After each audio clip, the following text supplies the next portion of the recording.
John Knox, qui est né aux environs de 1510 et a quitté ce monde en 1572, était un prédicateur et réformateur écossais, considéré comme le fondateur de la dénomination presbytérienne. Certains théologiens contemporains l'admirent pour son zèle, son dévouement à la vérité des Écritures et sa vie sainte.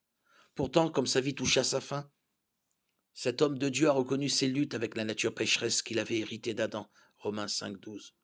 Il a dit: Je sais combien est rude la bataille entre la chair et l'esprit, sous le poids de la lourde croix de l'affliction, contre laquelle il n'est aucune autre défense en ce monde que la mort à soi-même. Je connais les plaintes et murmures de la chair. Cette citation de Knox rappelle celle de l'apôtre Paul qui reconnaissait ouvertement sa lutte personnelle contre le péché. Nous savons en effet que la loi est spirituelle, mais moi je suis marqué par ma nature vendue au péché. Je ne comprends pas ce que je fais. Je ne fais pas ce que je veux et je fais ce que je déteste. Or, si je fais ce que je ne veux pas, je reconnais par là que la loi est bonne. En réalité, ce n'est plus moi qui agis ainsi, mais le péché qui habite en moi. En effet, je sais que le bien n'habite pas en moi, c'est-à-dire dans ma nature propre.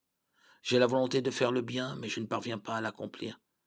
En effet, je ne fais pas le bien que je veux, mais je fais au contraire le mal que je ne veux pas. Or, si je fais ce que je ne veux pas, ce n'est plus moi qui le fais, mais le péché qui habite en moi. Je découvre donc cette loi. Alors que je veux faire le bien, c'est le mal qui est à ma portée.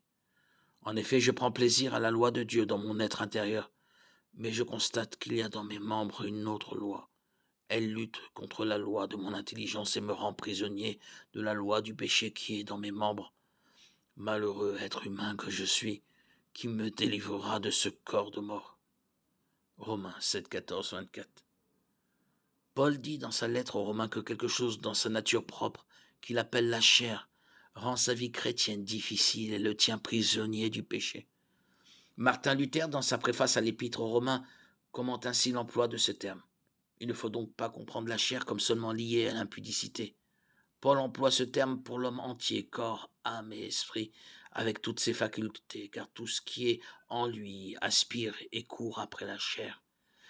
Cette citation montre que la chair, ce sont nos affections et désirs contraires à ceux de Dieu, pas seulement sexuels, mais dans tous les domaines de la vie.